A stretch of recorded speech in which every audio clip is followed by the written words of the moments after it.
Hello everybody, Lawrence Fleming here again. We're going to continue with our lesson on Revelation. We know who wrote it, John. John's got 5 books in the New Testament. The Gospel of John, the 3 letters, and the book of Revelation. He's pretty close to Jesus. We're going to see in a little bit just how close he is. He's writing this from jail. All the other disciples and apostles are dead. He's the last one. They locked him up because they figured it was more punishment to have him locked up than to kill him. John's doing okay, and they do let him out at the very end. But he's basically put in an area where he can do nothing but right. And then they're sending the letters off like we have been reading. Those letters to the churches go to Ephesus first, and then they get distributed out. But everybody gets to see them, all the letters. But there's one thing that I did want to point out. Jesus really did care for John. There is only one account of what Jesus looks like. Not his earthly look at this point. Now he's got his heavenly body. But John gets to see what Jesus really looks like. And we don't have any earthly looking of what he looks like, because they'd be making, already they're making idols of what he looks like, and they don't even know. Blue eyes, blonde hair, white America, whatever you look at. He was a Jew living in Jerusalem. What do you think they're going to look like? Dark skin, brown eyes. But anyhow, this is what he looks like in heaven. We're going to look at Revelation. We've already covered this, but I want to make sure I pointed this out. I didn't have it marked in this Bible, so I just read it and didn't point out the important parts of it. Okay, so Jesus speaking, red letters, I am the Alpha and the Omega, the first and the last. He does a lot of I ams in the book of Revelation, and John does a lot of I ams, or he is basically, in the book of John. I am the Alpha and the Omega, the first and the last. What you see right in this book, send it to the 7 churches which are in Asia. And then it lists them: Ephesus, Smyrna, Pergamos, Thyatira, Sardis, and Philadelphia, and Laodicea. Okay, then I turned to see the voice that spoke with me. And having turned, I saw 7 golden lampstands. And in the midst of the 7 lampstands, one like the Son of Man. One like the Son of Man. They always refer to him in the third person, it seems like. Clothed with a garment down to his feet, girdle about his chest with a golden band. His head and his hair were white like wool, as white as snow. Now I said he's not white, but his hair is, and that's only in heaven. His feet were like fine brass, as if refined in a furnace, and his voice was the sound of many waters. Okay, he had in his right hand 7 stars, and out of his mouth went a sharp 2-edged sword. His countenance was like the sun shining in its strength, full, bright sun. Of course, when he saw me, he fell to his feet dead, because seeing God, seeing Jesus in person, he's the only one that's done that, to come back and talk about it. Anyone who's gone now and is in heaven, and they get to see him, it's no big deal now. They're all up there, they can see him every day. Okay, we've been reading about the churches. The last 2 are dichotomies. A good church and a church that makes God sick. The only church you want to be a part of is the Church of Philadelphia. They're the only ones with a good scorecard. And then we get to Laodicea. It's not good. I wish I could include maps. I can't because I can't edit these things on anything other than my phone. I do have my GoPro stuff. I went and got it. I've got to get all that set up and get my batteries charged. And then I can take the memory and take it over to, I'm going to try to use my old laptop. It's got to be equal to this phone, maybe. It uses a lot of power. And if I leave it on all day long and the screen up, the power can't keep up because it uses a big battery and it's starting to age. But I think I can get everything done in the morning time. Get it edited and get it out. I've got to do it in the morning because this is the cool part of the day where I'm seated right now. I got this wall of trees around me, but in front of me it's open. Let me show you what it looks like.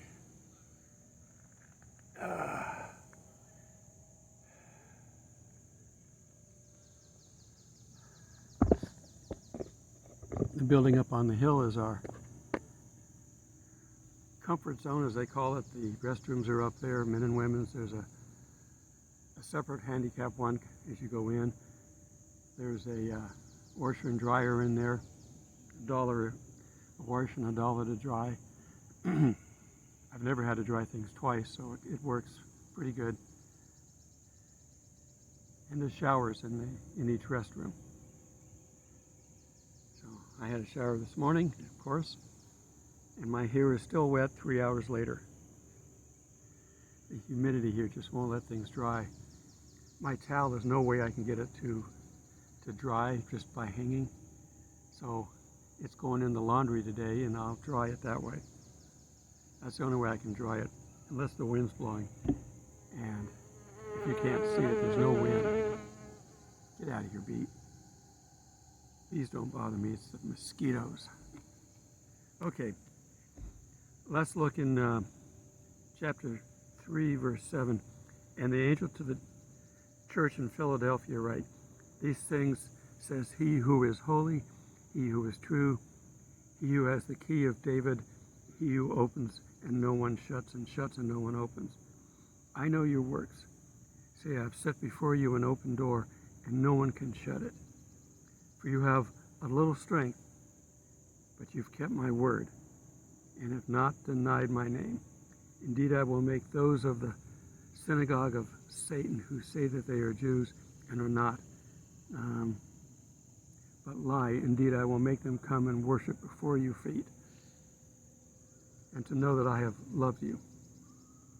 Because you have kept my commandments to preserve, I will also keep you from the hour of trial, which shall come upon the whole world, to test those who dwell on the earth. Behold, I am coming quickly. Hold fast to what you have, that no one may take your crown. He who overcomes, I will make him a pillar in the temple of God, and he shall go out no more. I will write on him the name of my God and the name of the city of God, the New Jerusalem, which comes down out of heaven from my God. And I will write to him my new name. He who has an ear, let him hear what the Spirit says to the churches. All these churches, I put a picture up earlier. All these churches have one thing pretty much in common. They're second generation, or Paul's already gone when this is being written. John's writing it, so pretty much everybody is second generation. And when John's gone, he's the last one that actually saw Christ, who's still alive. So everybody's going off of what they've been taught, and people come in and they corrupt them. The outside world gets in and corrupts them. If they stay firm, they'll be okay. Now, we don't know what the churches did after this. They got their report card, but what did they do after? Did they take the advice? I hope they did. We'll find out eventually, but right now we don't know. But Philadelphia is the good example, and we have a Philadelphia here in the United States. We probably have every one of these cities. I don't know if anybody would want to be named Laodicea, though, because We're going to see what that does to God. Okay, in verse 14, chapter 3:14, and the angel of the church of the Laodiceans write, these things says the Amen, the faithful and true witness, the beginning of the creation of God. Yeah, Jesus was there. You got to understand who God is and what he's done. When he says he's the Alpha and the Omega, he's not involved in time. We're down in the timeline. We're going along with whatever current pushes us along. He's above it all. He looks down. He can see creation. He can see the New Jerusalem in the end. He can see the millennium and what's going on. He can see you and me right now in the timeline, and he knows exactly what's going to happen with us in the timeline. Nothing surprises him. It surprises us because we don't listen to him well enough to know when something's coming. Hopefully we do hear when something major is coming so we can be ready for it. Maybe step aside and let it pass. Somebody may come up with a brilliant idea, but you're not supposed to take it. Or somebody may come up with what seems like a stupid idea, and you don't take it, and it's the best idea ever. You don't know, but God does. And he's going to direct your path if you stay close to him and listen. Okay. These things I say, says the Amen, the faithful and true witness, the beginning of the creation of God. I know your works, that you are neither cold nor hot. This is like 90% of the churches today. They don't want to make anybody feel uncomfortable. So they kind of walk the line. They don't tell them when they're wrong. They just tell them the goody-feely things, you know. God will give you joy. He will also deal wrath on you if you go far enough astray. He's got a rod for correcting us. They don't talk about that either. It's all make you feel good, and when you go out, you feel good. And if you're feeling good, you put more money in the plate. Okay. You're neither hot nor cold. So then, because you are lukewarm and neither cold nor hot, I will vomit you out of my mouth. That's the King James version of that word. It really does mean vomit. It's an explosive vomit if you've ever had one of those conditions. We call it praying to the porcelain god sometimes. Well, that's what they're going to make God do. Because you say, I am rich, have become wealthy, and you have need of nothing. We have rich churches all over the place. And you do not know that you are wretched, miserable, poor, blind, and naked. I counsel you to buy from me gold refined in the fire, that you may be rich, and white garments, that you may be clothed, that the shame of your nakedness may not be revealed, and anoint your eyes with salve, salve. Can't I get these words out? You could, if I were to write this stuff down, you could tell it was me, because I don't use these words and I don't use them in these combinations. I have trouble with script sometimes when I'm trying to learn a script.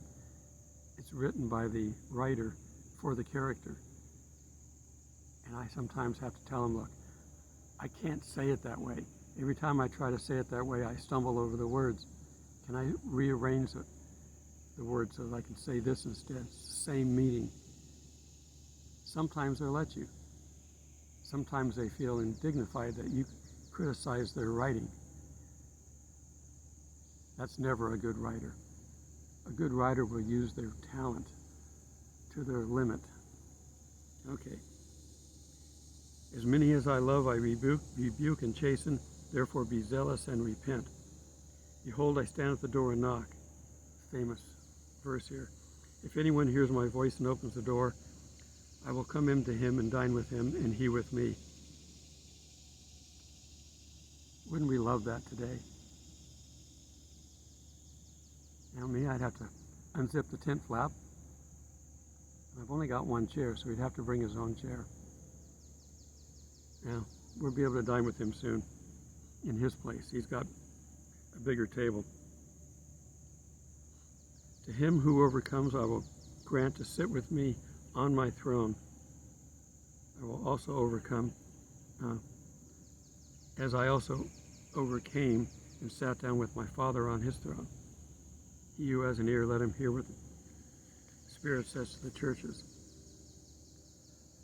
So that's basically the last warning for everybody. All these churches represent some church somewhere in the world and some individual somewhere in the world. It's for everybody. The Revelation is not written for the Jews entirely until the 70th week starts. The churches are a mixture. Paul was a Jew, but he went to the Gentiles. And these early messages are for everybody until we're gone. We have to get to Revelation 12 to see where things are at. That's when we are raptured. We're all familiar with the Revelation 12 sign in the heavens. Well, that's going to happen down here too. Why is it 5 years? I don't know. Make sure that everybody has a chance to know about it. I don't know. We're going to get into the seals here in a little bit. We're going to get a little picture of what heaven looks like, and then we're going to get to the seals. And as I said before, they're overlaid. At the very end, when they see the multitude in heaven, it's like, who are these people? Well, these are people that survive the entire tribulation. You can't talk about those that survive the tribulation unless you're already at the end.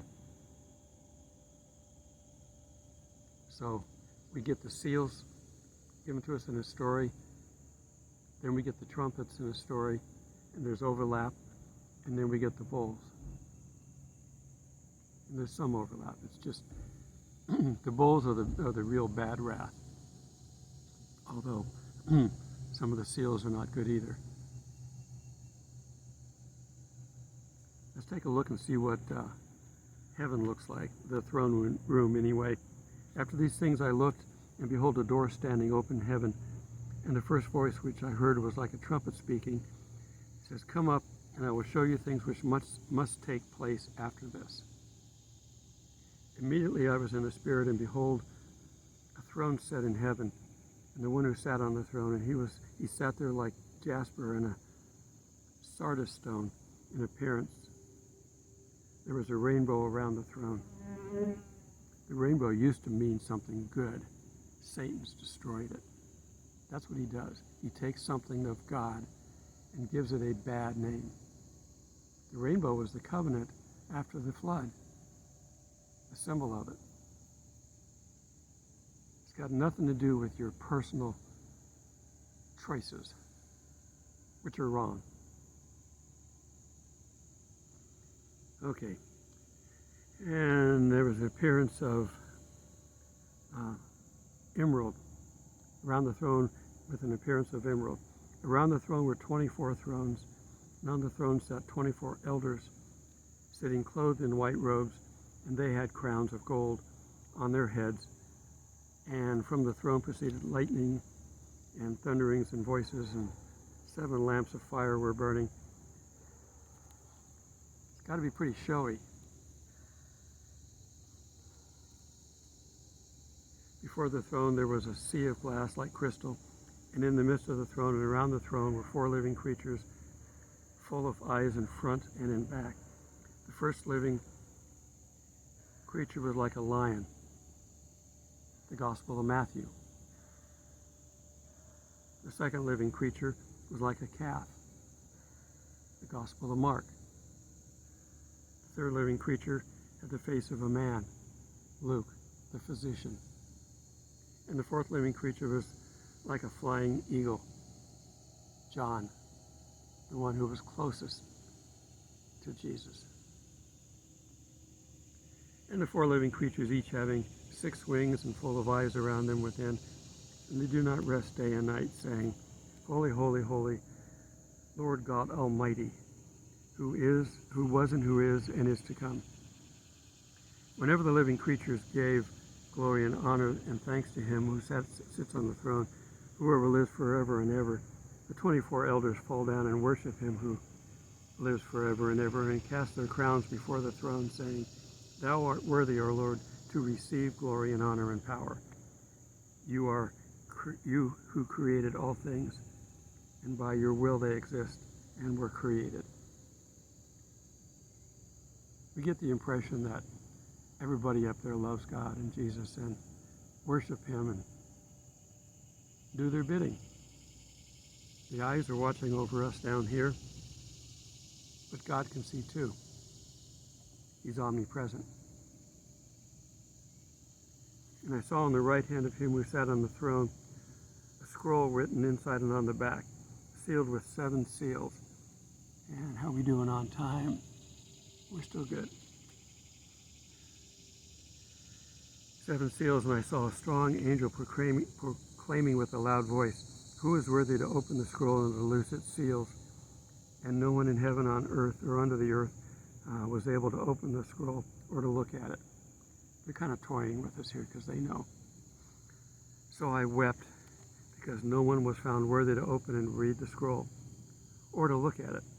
But one of the elders said, Do not weep, because the Lion of the tribe of Judah, obviously Jesus, the root of David, has prevailed to open the scroll and to loose its 7 seals.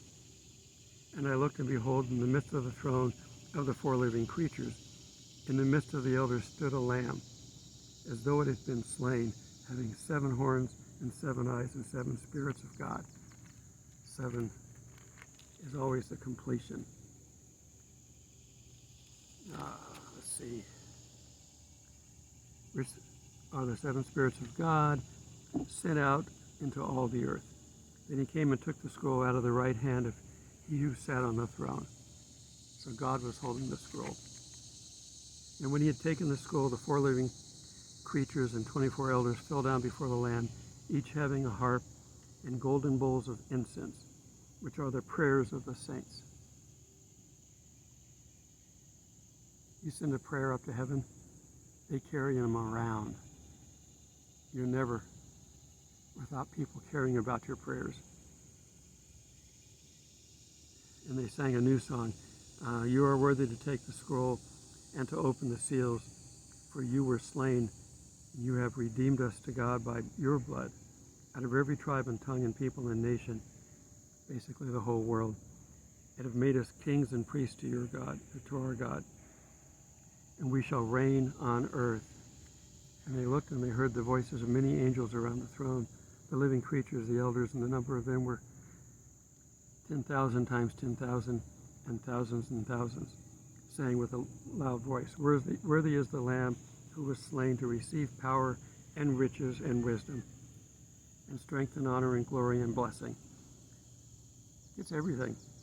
And every creature which is in heaven and on earth and under the earth, and such as are in the sea, and all of them I heard saying, Blessing and honor and glory and power to him who sits on the throne.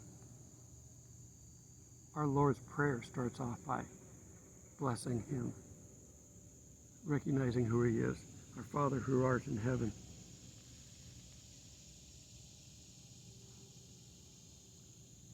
Okay, blessing and honor and glory and power be to him who sits on the throne and to the Lamb forever and ever. Then the 4 living creatures said, Amen. And the 24 elders fell down and worshiped him who lives forever and ever. Okay. We're going to get into the seals here in this next one. I think I'm going to go ahead. We got time. We're going to look at the first 2 seals, because I think we're real close to having these drop. Get out of here. That's a yellow jacket. They're pretty feisty. They're stingy because they can. Okay. I'm in chapter 6 now. When I saw when the Lamb opened one of the seals, I heard a voice of the 4 living creatures saying with a voice like thunder, Come and see. And there's going to be kind of a repeat of how they're dealt with, and then we're going to get what's actually in the seal. And I looked, and behold, a white horse, and he who sat on it had a bow, and a crown was given to him, and he went out to conquer and to conquer. Who might this be? He was given a crown, so he didn't have one naturally. And he was given a bow. Most people, when they go to battle, are given a sword, and he's got a bow. Bow can travel a long distance. But he doesn't say he has any arrows. So it's the threat of war that he's able to conquer with. If he gets countries to agree with what he wants to do, they're doing it because they fear his power. The Antichrist? Probably. The second seal. And when he opened the second seal, I heard the second living creature saying, "Come and see." Another horse, fiery red, went out, and it was granted to the one who sat on it to take peace from the earth, that people should kill one another, and there was given to him a great sword. So he's the one that's going to kill because he's got a sword. Here comes the garbage truck to empty out the trash can. So he's going to make a lot of noise. So I'll stop for a little bit.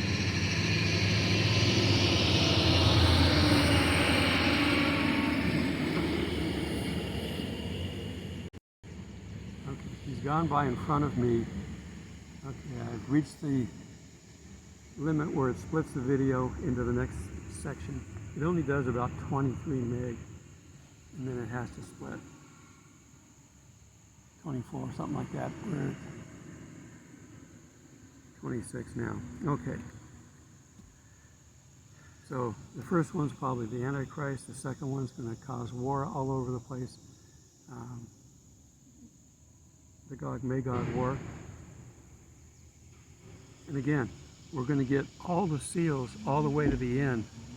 You're going to go, well, we're not supposed to go through this stuff. Where's the rapture? He's not talking about the rapture. He's talking about the seals.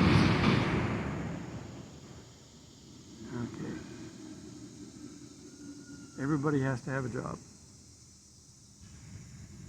Since, like I said, he's focusing on the seals, the rapture is going to happen somewhere in this here, probably before the first seal is open. But this is not his focus. Okay.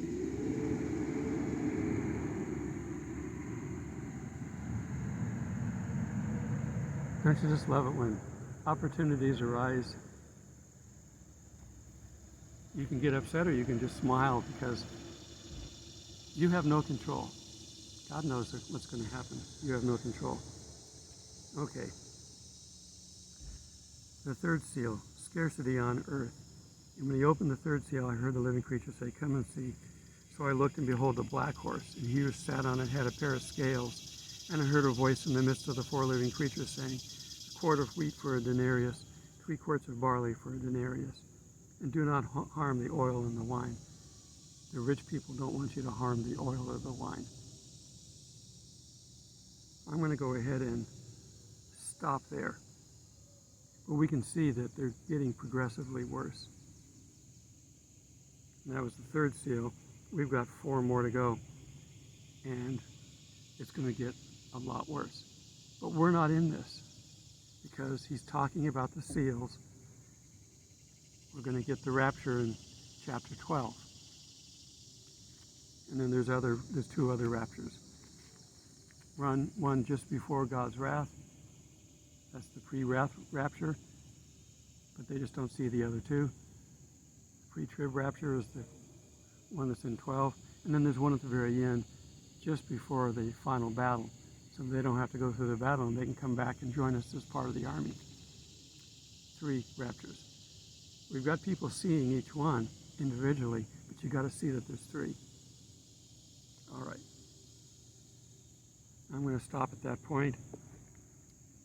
This is all given to us so that we don't fear what's coming. We can see that there's going to be a massive famine, and it's not very far away. That ought to give you a timeline to this. The Antichrist is the first one to show up, first seal. That's got to be pretty quick for him to be able to get down here and start doing his thing. The harlot's setting up the world for him. And as soon as the world is set up, my guess is they will go ahead and get the digital currency going. They're not going to do Bitcoin or crypto or any of that other stuff. They want digital currency because then they can control it. The government can. If they do with Bitcoin, those are individual companies, enterprises that they wouldn't be able to control.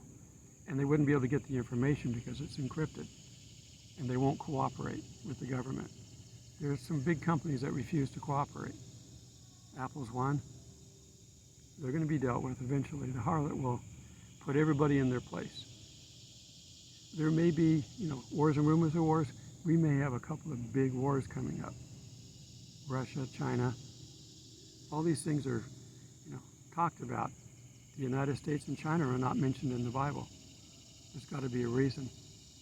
They may launch some nukes at us, and we may launch some nukes back. I don't know. I keep thinking that all that stuff is going to be after we're gone, but it might not be. We don't have a whole lot of time left. We've only got like about a month if we're right on this year's possible rapture time.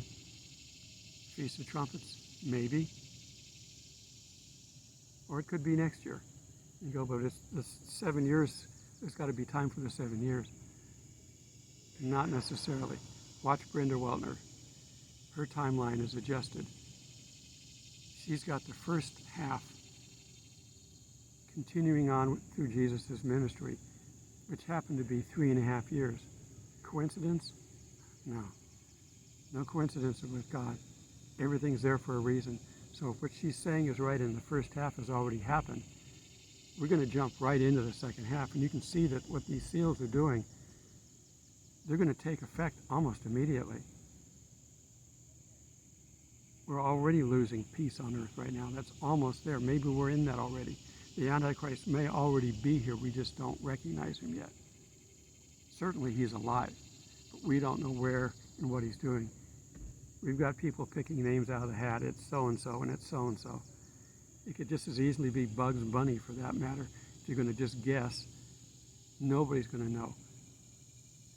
We don't have prophets running around anymore like we used to. We have all the prophecy we need here. 2,000 years ago, 4,000 years ago. We've got, the books were written through a long period of time. Whether it's Jeremiah, the weeping prophet. Not good read if you're in a bad mood. Skip it and go on and come back to it. Isaiah, a big book. And when they talk about the major and minor prophets, what their stories are not major and minor. It's the quantity. It's the number of pages that you got to read through. So if you want to get through the prophets real quick, read the minors first. But Isaiah, Ezekiel. Of course, the best one I think of all is Daniel. That's the one that Jesus quoted the most. And Daniel covers, the Magog War, which is also coming up. Is that going to happen before or after we're gone? I don't know. If we're out of here next month, I don't see how they can get, a lot of this stuff done between now and then, unless it's all after. I would prefer that all the bad stuff happens after we're gone. All right, we'll continue on with the seals tomorrow. I'm going to try to push to get through Revelation before we're removed from here, because there's stuff in here that you need to know. You need to warn people. You need to tell people what's coming. That's the only reason to go through all this stuff. If he just wants to punish the world, pull us out of here and just throw everything at him and kill them all. Send them to hell. Send them to the pit of fire. He's not doing that. Why? He's still trying to save people. trying to make things bad, scaring people. I've said it before, there are no atheists in foxholes. Well, that's a saying, so obviously there will be, but people will find God in a foxhole quicker than any place else. They're in a hole, a sitting duck, waiting for the enemy to figure out where they're at and to lob something into their foxhole. People have died in foxholes when a hand grenade or a shell hits them. They know it. And they're that close to the war front, or they wouldn't be in a foxhole. But if it gets them to God, good. So that's why everything's coming the way it is. I hope that one of the things that we get to do when we get to heaven is to pray for those that we know down here that didn't get to go with us. There's a second and a third rapture. The second rapture, it talks about the harlot having the blood of saints on them. They are going to start killing Christians soon, especially after the rapture. Satan's going to throw a third of his army down here as angels. You can read that in Revelation 12. That is going to really turn the world against Christians. It's also going to make God mad, because the next thing right after that, God throws Satan out of heaven. He's going after God's people, and God can't take it anymore, and he throws them out of heaven. I think we're going to be in heaven. We'll get to see that. We can all jump for joy.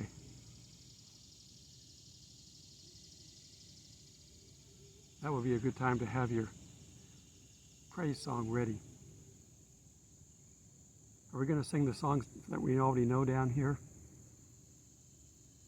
There's been a lot of good songs, praise songs written. Are we going to get to sing those in heaven? I hope so, because I know some of the words. If it's a new song, I'm going to have to be taught it, and I'm not real good at learning. It's one of the reasons I'm glad that God lets me do these videos the way we do them now, because if I had to memorize this, I wouldn't. This is too much talking to memorize it. For me, I have good short-term memory, and I can usually memorize stuff pretty quickly, but I don't get this much dialogue. A paragraph, 2 or 3 sentences here and there. One of the guys that I work with when we do our Star Trek fan films, he basically, because he cuts up a lot, he's real good at editing. We do one script verse or one sentence at a time, and if there's dialogue, we might complete the dialogue. If I say something and the other actor says something, we'll get that cut. We do that until we get it right, and typically it's, I wish he'd direct me more, but he doesn't. But in any case, I don't have to show up with a script knowing it. He's easy to work with. Whereas everybody else, they give me a lot of dialogue, which is good. It means they appreciate what I can do, but it's a lot of work. I've got to start learning the script a month or 2 before to get the dialogue down. And if you're a professional actor, you know, and you're working in a movie or something like that, you're doing the same thing. You're going to have months to learn it. Then they're going to make changes before you say it, and you have to learn those too.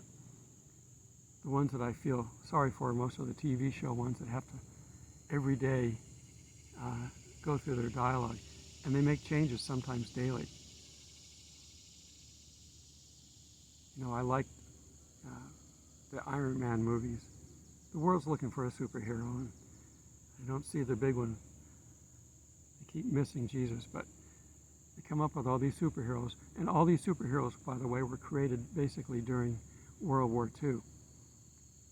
Or they were thought of at World War I and then finally put to pen and paper by World War II to give people hope, because they were in war and it was bad times. There was World War I, the Great Depression, World War II. Not a good time. And then a few years later, the Korean War. And then we got the Iraq War and Iran and, you know, the Middle East and all this stuff. There's been a war going on for a long time. We had the Civil War before that. So wars and rumors of wars, we've been watching them. Okay, little bookkeeping. If you got this far, you should like this video. There's no reason that you shouldn't. You should like the video the minute I start talking, and I put the little heading down below to like the video. Liking a video puts it higher up on the scale for YouTube to share it.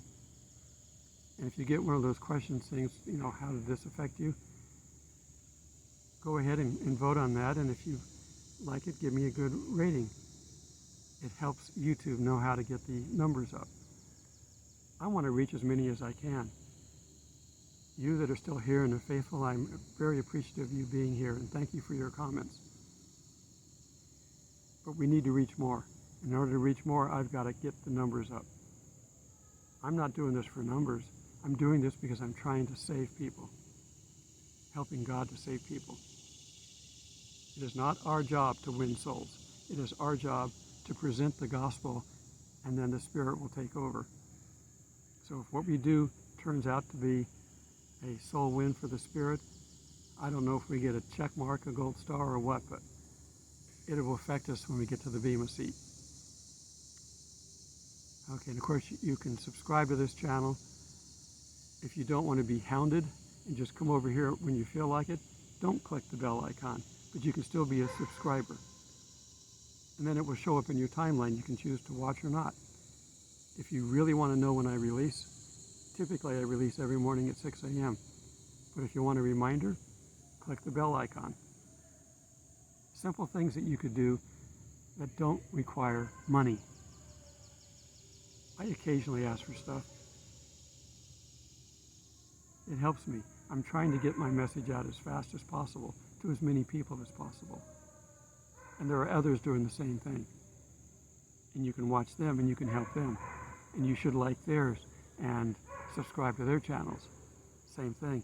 It brings the numbers up. I think that after the rapture, a lot of these sites are going to come down.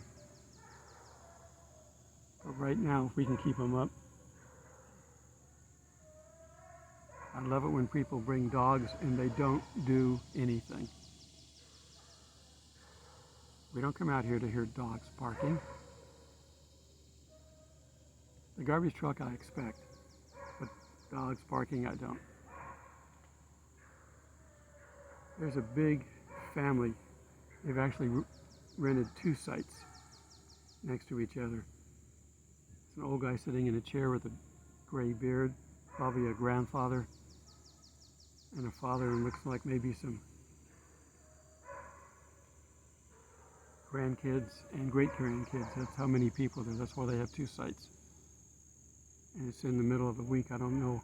Normally people come here on a weekend. All right. Help me to get this word out. Share the video.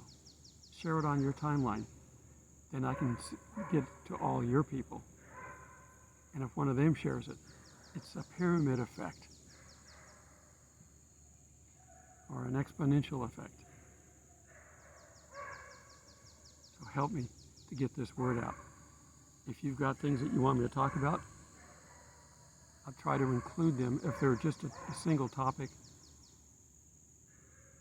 then I'll try to include them in one of my videos. If it's big enough that I can do a full video on it, I'll do that. I've had somebody ask me about the rapture. Well, I'm going to get to it because Revelation 12 is where we're going to look at it. And then we're going to go back and look at 1 Thessalonians. But Matthew does not talk about the rapture. When they're asking him about the end times, they want to know when he's going to come back as king and rule. And a lot of what is going on around that in Corinthians, it's basically all the second coming they're asking about. And he didn't jump right into it because he didn't want to tell them, I'm going to go away for 2,000 years. So he told them what to look out for. But he's about to come back in about, if I use Brenda Weltner's timeline, in a little over 3.5 years, he'll be here. Which means the rapture could be next year. I'm only warning people just to make sure you know you're going to have to go into some of this. What's going to happen in the next month is going to be bad. But what's going to happen in the next year It's going to be really bad. That's why I'm saying prep. Don't think you've got enough. And even if you have enough for you, who are you leaving behind? I've had people ask for prayers for their children, and I pray for them. But they're running out of time to make a decision. Everybody at this point in time, it's a call to arms. Don't think that you don't have to do anything. Don't think we're so close that you can just sit back and wait. This is the time. If you ever had to run a race, you have to run 2 or 3 times around the track. But when you get down that last stretch, if you've got any energy left, you pour all of it out. You run as hard as you can. And when you cross that tape, you may fall forward and hit the ground because you haven't got the energy to stand up anymore. That's what we need to be doing, all of us. We're running a race, as Paul says. So make sure that you run that race with all your abilities. If you're in a wheelchair, they have wheelchair races. I see people when I was running, I can't with my knees now, but when I used to run, there'd be people walking, and they'd complete the race, but they could only walk. Whatever you can do, give it your best. You're only competing with yourself to do better than what you did today, and tomorrow you should do better than that, and then the next day better than that. Keep improving and use yourself as the standard to scale how you do this. Do what you can. God knows what you're capable of. And you're capable of a lot more than you think you are. All right. We're going to be in the clouds soon. Whether it's next month or next year, it doesn't matter. That's in the global timeline. That is very fast. But a lot of the stuff can happen very fast. 3 or 4 of the seals can happen before the abomination. I think 3 seals happen before the abomination. Well, the first seal is the Antichrist, so he has to be around. Are they going to do a temple, a big building? They have the plans. They've got the rock for it. But they could put a tabernacle up overnight. Overnight, they could be worshiping and sacrificing. They have a portable altar that has wheels on it, and they can roll it around. If they were to roll it up on the Temple Mount today, there would be World War III. Well, I think we're going to have close to that, because the side that would start World War III, they're going to have to be slapped down to where they were afraid to come up and argue over it. And then the Antichrist can come in and help. Something's going to have to happen. But we don't have to be here. All right, until we meet in the clouds, God bless.